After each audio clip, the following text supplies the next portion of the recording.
Even with his court appearance still pending, there's no doubt in our minds, Steven Willis and myself, that Trinidad Chambliss will be back in an Ole Miss uniform in 2026, making Ole Miss a top 5 contender for the college football playoff.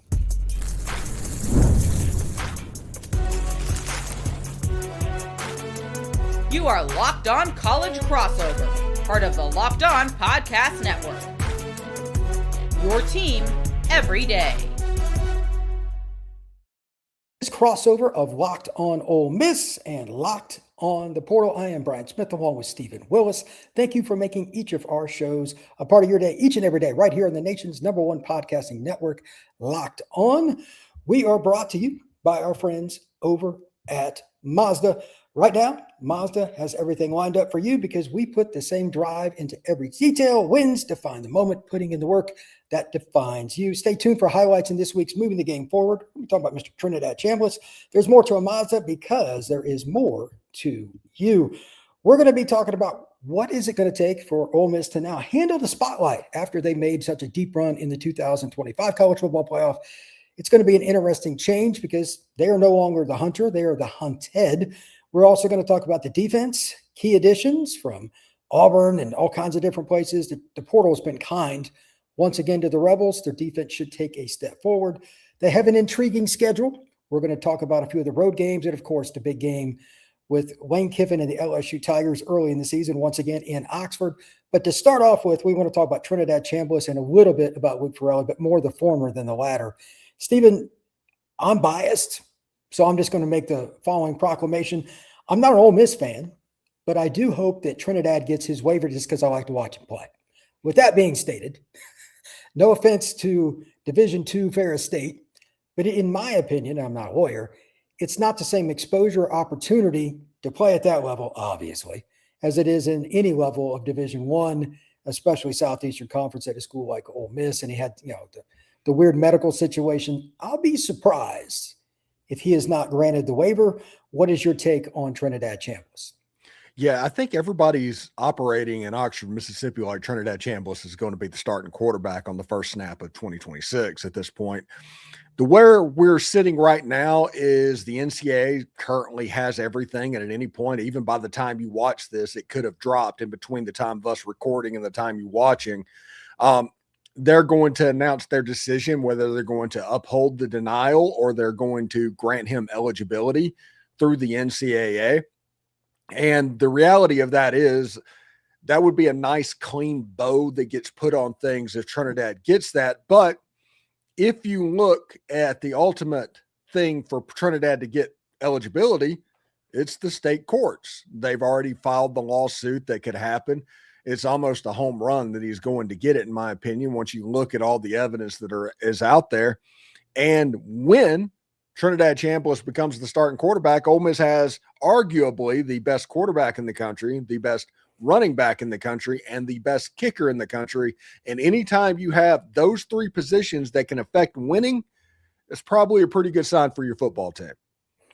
I would agree across the board. I'm curious, how much will the state, the NCAA, the SEC, I don't even know exactly who they're fighting here, because not everybody at the NCAA is going to feel the same. They just don't have to put out one statement. But who are the people there that don't think he should and those that do? I'd love to know that. I'd love to be the fly on the wall. It's the NCAA. And because he came from D2 to D1, there's different standards of documentation of injuries. That is the basis for this. At Ferris State, he went to the doctor, but he didn't have to keep a certain type of notes and everything. So it had to be noted after the fact that this happened. In D1, that's not good enough. In D2, that is good enough. So that's the communication breakdown issue that is basically the loophole that the NCAA is using for the denial reason. And like I said, once it goes to court and everything happens, they're going to say, well, you just granted this guy that played in the G League eligibility in basketball, and a linebacker from Miami is getting his 8th year of eligibility, and all of this is happening, and Trinidad's played 3 years. Now, granted, it's a 6th year of eligibilities, but he's played 3 years, and it's going to be a hard case to win. And my expectation, it would be the NCAA looking out for their best interest, picking one of these eligibility cases that's a slam dunk win, because they need one of those at these points. Because every time one of these goes through, precedent is established. And once it does, there's nothing you can really do. The NCAA needs a win. I don't think it's this case. The only thing I will say to add to that, I don't know what it stands at now, the Diego Pavia circumstance. Like, he's played about 100 years, it seems like. Obviously a great player, not in question. I haven't heard anything about his. I assume it got denied, but it wouldn't surprise me if there was another effort for an appeal there either. And these things can continue on. And by the way, the guy at Miami, I think it was year 9 or whatever, it was tight end. That was great. But like, for the love of God, Northwestern's got a kid that's going to, I believe, Ohio State, that's a tight end, that's a 7th year. Yeah. This Eligibility is a myth, and it is the selective enforcement arm of what NCAA probation used to be. That is the one weapon the NCAA has, and they will selectively use it from time to time. That's why lawsuits are very common, Stephen. That's why it's very common. All right. I don't want to spend a whole lot of time on the Luke Ferrelli thing, but obviously this is a weird deal. Dabo's obviously not a shy guy. But I saw one of your posts on X, I think it was X, that you were talking about nobody wanted to say anything when LSU was taking players from Ole Miss. And I kind of want to piggyback off this. Do I think what Pete Golding did was the best thing? Probably not. But if people are stealing guys off your roster, are you supposed to sit there and take it too? He was in a lose-lose. I don't in any way, shape, or form like guys trying to pull somebody off another guy's roster. But, I mean, his old boss, I guess they're friends, is taking guys from Ole Miss. So what is Pete supposed to do? Somebody give me the answer that both gives him a great chance to win and is ethical, because I don't see how those two things go together. And by the way, Ferrelli is a great player. I believe he was ACC Rookie of the Year or defensive Rookie of the Year. Yeah. I mean, you got to be good to be able to play middle linebacker as a freshman in general, but to be Rookie of the Year at that spot, I think linebacker is the least important position on the field anymore, because you can go around them in so many different ways now. For him to be that good, if you're going to go out of your way to get a guy, I guess that would be a really good one. He's got technically 3 years left, although I doubt he ever sees his senior year. I imagine he'll be 2 more years and head to this thing they call the National Football League. But adding him to the middle of the defense, you got Perkins back. I'm just trying to think, like, they lost a certain player who won't be mentioned to LSU at linebacker. So it's kind of like you might have even upgraded. It's debatable, but you might have upgraded, probably did. When was the last time you thought Ole Miss was in this position at linebacker where it was just no doubt, like, you got 2 NFL guys sitting there? Like, Perkins is a dude, we've talked about him for a couple of years since I've known you. It's in the last 10 years, that they had a 1-2 punch this good, in your opinion, at linebacker? I don't think so. In 2024, they were close when they had Chris Paul. Yeah, he was good. He was a really good player. Daugherty is a really good player. Don't hear anything that anybody's saying that he's a bad player, because he was a good player. He played 85 snaps a game at Ole Miss. He obviously knew what he was doing, but his ceiling is not as high as the linebackers that Ole Miss signed. When you add like Keaton Thomas and Taj Butler, and then you bring in Luke Ferrelli, the ceiling for the linebacker room is much higher than it was even in 2024. I think that Keaton Thomas is going to be that Chris Paul type of linebacker, just kind of a tackling machine. Ferrelli is going to be the standard middle linebacker type. And the reality of this is, if you just take LSU out of the equation, everybody talks about all of this is happening to Ole Miss and nobody's talking about it. Look at Chris Jones. Chris Jones signed with Florida State and all of that. And what happened was Chris Jones signed with Ole Miss, committed to Ole Miss, and was getting ready to be enrolled. Now, granted, the timeline of when Ole Miss starts classes is different, but it was there. He was done. He was signed.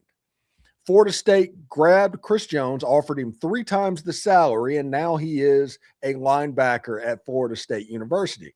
No press conferences, no whatever's going on. It just happened.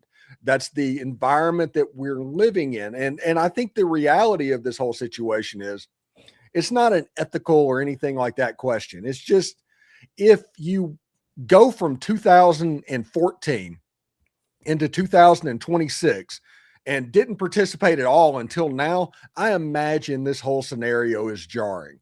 But if you've been handling the portal over what's going on, you understand the rules of the game and what you have to do, because the reality is, if Pete Golding doesn't go all out to get players, he's going to lose his job. He's going to lose $7 or $8 million a year because he decided to do things the way it was in 2014.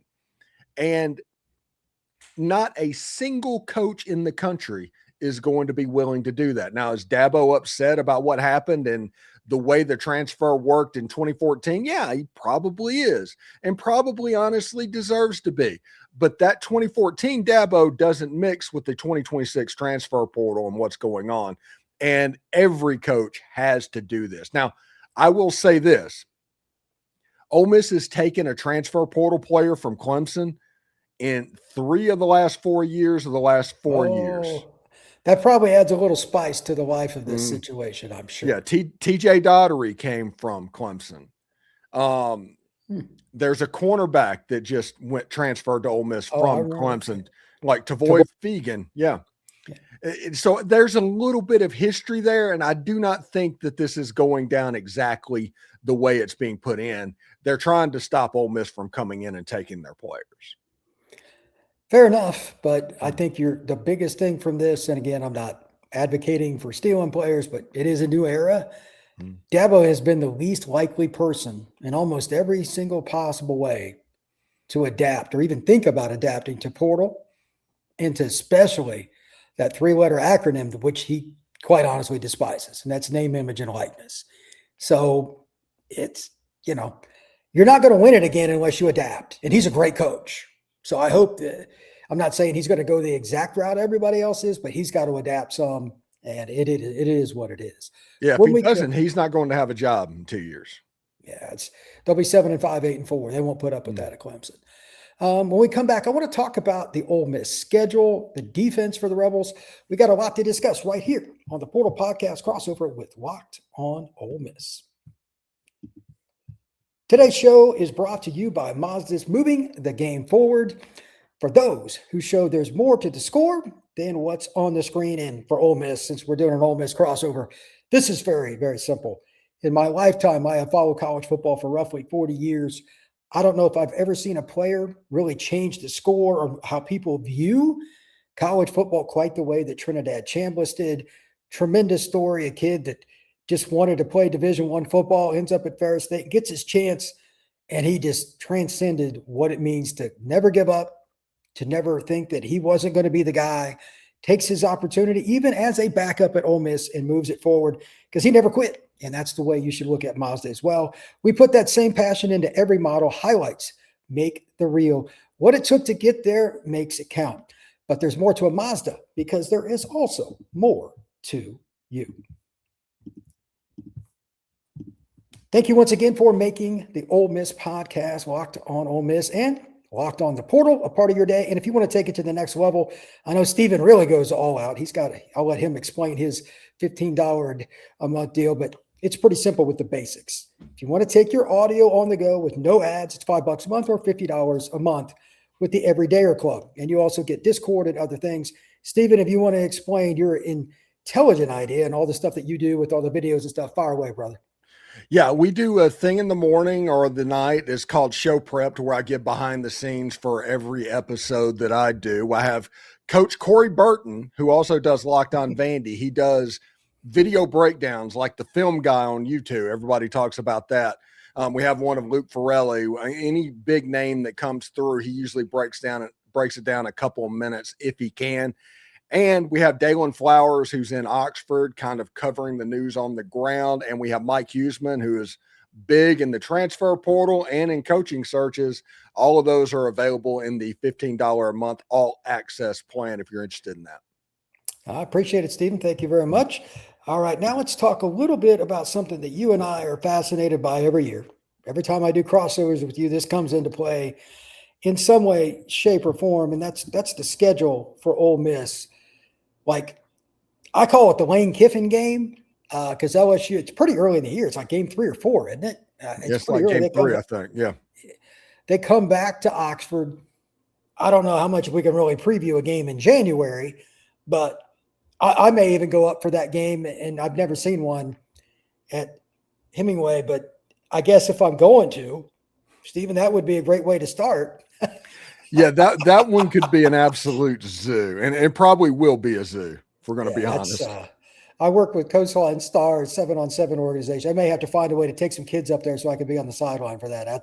That is a great opportunity. But to that end, I'm just curious, do you think there will have to be, I would imagine the answer to this is yes. Are they going to have to do special, for lack of a better term, security for Kiffin? And I hope he doesn't bring any of his family. And I mean that truthfully. Like, what do you think is going to happen with that? Because I don't think that's going to go very well. I don't know if it'll be as bad as Tennessee where they throw batteries at him. That's a little ridiculous. But what do you think is going to be the deal with that?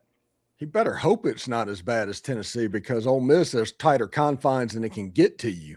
Is it really? Oh, wow. Yeah. Tennessee's a neat stadium, but it's massive.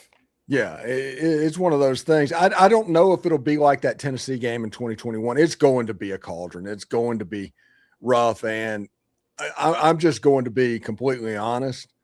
Everybody that's going to be in that stadium that's not wearing purple and gold wants to beat Lane Kiffin with the fire of 1,000 suns. Even the players that returned, all of this with the transfer portal. I think Ole Miss's 2 top transfer portal additions is Kewan, Lacy, and Trinidad Chambliss. Both of those were very iffy at the end of November and the beginning of December. If you remember, Kewan, Lacy, and Trinidad, they were getting brought on the Pat McAfee show during all of this later on. There was obviously a relationship. Lane Kiffin was doing like the BTA, snapping the belt and taking his belt off. It was obvious there was recruiting going on at that point. So I think the fact that Ole Miss only lost 4 players and only lost 3 on the field coaches to LSU, there's going to be a want to win that game a lot. And LSU has a $50 million roster. It's like the Dodgers, essentially $50 million. If you do not make the national championship game with a $50 million roster, you are a terrible coach at that point. And it's one of those things to where all of these advantages for you are right there. If you find a way to go 9-3 with that roster, it's going to be a problem. And remember, Brian, in 2024, Ole Miss had that roster and they went 9-3. Yeah, they found a way to lose the close games they shouldn't have. There's no doubt. So that was Kiffin. All right, road games. Obviously, the LSU game is in Oxford. Florida, I have no idea. I think Summerall's a good coach. I'm sure you do too, but it's year one. They got Aaron Philo as their quarterback, probably guy that broke all kinds of high school records in Georgia, small school football. He ain't played, but the swamp is difficult. Vandy, is Jared Curtis the quarterback? Is it somebody? I don't know. Texas and Oklahoma are the 2 road games you go, okay. Those are not friendly. There's no shortcut there. Those are not friendly. They got returning quarterbacks, incredibly crazy fan bases, not easy state, the whole 9 yards.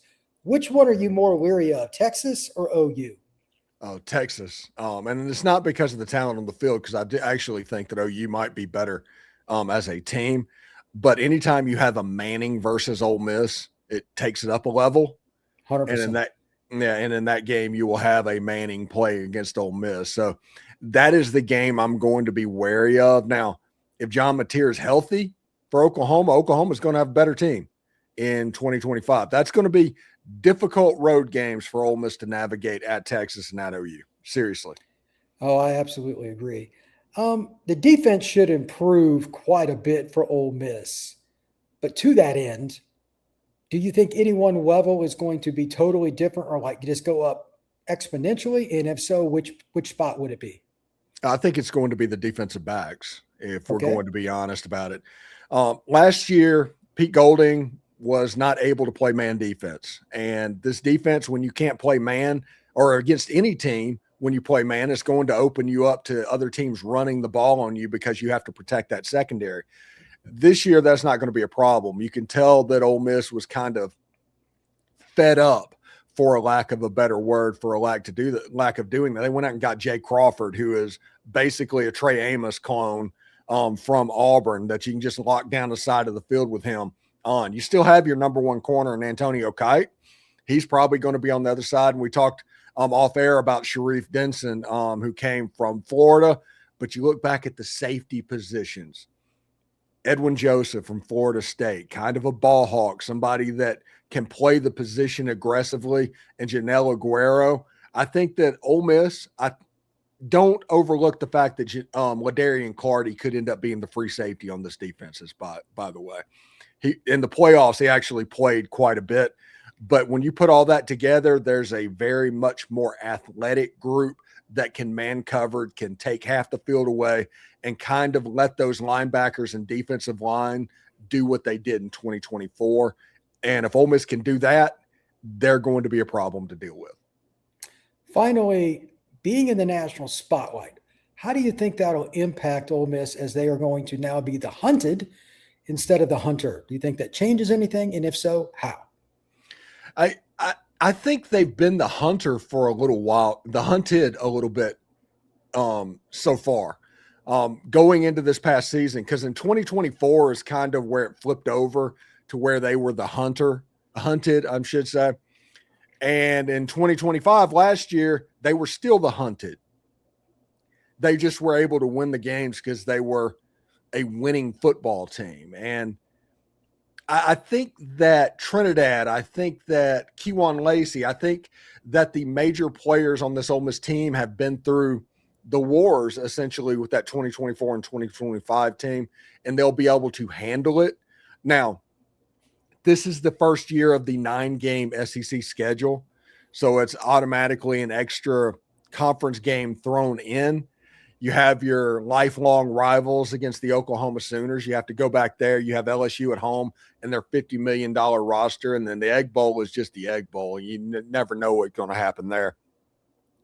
So I think this team could very well be one of the most talented that Ole Miss has ever had. Now, 2024, that was the most talented that they've ever had. It's a question of how high this team can get in comparison to that one. I think they're going to be more talented than 2025. That doesn't necessarily, though, talking about the schedule and all that, mean playoffs and all of that stuff because of what can happen. But I do think that the ceiling for this football team is going to be very high, like a number one by their name, high. But their floor could be a little bit lower than even the 2025 was, if that makes sense. Yeah, sometimes you got to see how the pieces come together, my friend. All right, there's no doubt there's a lot to figure out. That's why college football is so much fun, though. That's why we enjoy it that much. When we come back, we've talked about the spotlight and all that. I want to ask Steven a few questions about the SEC, which teams, because it's always complex in the Southeastern Conference. That's not a newsflash. Which ones, besides the ones that are on the Ole Miss schedule, does he think have a chance to rise? Which ones are going to fall? That is next here on this crossover. Today's show is going to be brought to you by our friends over at TurboTax. If you haven't got your taxes done yet, you have a great opportunity because this is tax season and it doesn't have to take over your life. This year, TurboTax is making it easier than ever to just hand things off and move on with your day each and every day. With TurboTax full service, you can have your taxes done for you by a trusted local expert from start to finish without the stress or the guesswork of filing your own taxes or handing those pieces of paper to somebody you really don't know much about. That's why you should trust TurboTax. Instead of spending hours trying to figure out all the forms yourself, maybe you got it right, maybe you didn't. Take your time, find the right person. Well, today, I'm telling you, it's TurboTax because you can meet with their local TurboTax expert and get it done. W-2s, 1099s, whatever it is, they can take care of it. And for a limited time, you can have your taxes done by a local expert for just $150. All in, if a TurboTax expert didn't file for you this past season, just file by the 28th of February. Take taxes off your plate and get back to your life. Visit TurboTax.com/local to book your TurboTax appointment today. All right, Steven. Ole Miss, I think conservatively will be top 3 by just about every poll in the SEC. Georgia, LSU, Texas, maybe top five. It's those four, I think. And then Oklahoma, like the SEC is going to be a little better this year. Just about everybody either A, has a returning quarterback out of that group, or B, like Levitt's going to LSU, obviously very talented. Which team do you think is going to be the most dynamic? Is it LSU? Is it Ole Miss with Trinidad? Is it Archer, Texas? Who do you think is going to be the most dynamic? I think it comes down to one or two teams when it comes to dynamic. If Trinidad comes back, Ole Miss is going to be way up that list. Also, I think Texas is going to be there. By the end of the year, Arch Manning was good. I mean, because of the jokes that everybody made in September, they didn't want to acknowledge November. He was a very good player at the end, and now they have Cam Coleman and Wingo and all those guys and the running backs that they got. They basically – a kid that was committed to Alabama and all of that flipped over at the Hollywood end. Smothers. Yeah. So they have a chance to be pretty dynamic offensively. And it's another reason that Texas Ole Miss game just scares the heck out of me because of what it could, that could be the heavyweight fight of the SEC this year, as far as defense and offense and all of that stuff. So yeah, I think those are probably the two most explosive teams offensively. Yeah, I think LSU got to see how they pieces. They got 40 guys in the portal. That's a lot. We'll see how that is, but they got the pieces to do it. Oklahoma, you brought it up earlier. Mateer, not only did his hand get messed up, his knee was messed up in the Auburn game last year. They just never reported it. And that's one of the reasons he didn't run as much. You notice that, Steven? His running went down about 60%. Ironic how that works when you're banged up below the waist. So we'll see if he gets better. He has to make some better post-snap reads. I don't really know what to say about Georgia. They are a weird team to try to figure out offensively. I mean, I think he's a good quarterback. Hey, Kirby Smart now has a losing record against another SEC team. Oh, that's right. Mm-hmm. How ironic. Yeah. I still trust Kirby in general, but I know if he had it his way, the forward pass would not be allowed. And that's just kind of how he is. I don't know where to rank Georgia. They're the hardest one for me because they just don't use all their weapons the same way. They have plenty. They've even recruited receiver well. So they're a very difficult team for me to put a bow around it and say, well, they're definitely top 3 or top 8. I don't know if they're top 12 or number 1. It just depends on that offense. Defensively, I have faith in the Dogs. They'll figure it out. I have total faith there. But they got so many 5-star kids on that defense. It's grotesque. So they should. I think my dead grandmother could coach Georgia's defense. Last thing, and this, we haven't brought up a team that usually it starts with in the SEC. Alabama. I have no freaking clue because Ty Simpson's gone. And I'm just going to straight up throw the coaching staff at Bama under the bus here. They did not work to run the ball last year in the offseason, and it killed them in the regular season. They were trying to kind of fix that. They got some good offensive linemen in the portal, and they, at one point, as you already noted, got Hollywood Smothers from NC State before he flipped to Texas. They still have plenty of good running backs, and arguably the best running back in high school is going to Bama this year. But it's about the guys up front. Are they going to dedicate the time and the hitting in practice this offseason to run the ball the way Ole Miss did and some of these other teams that made it to the playoff and actually did something?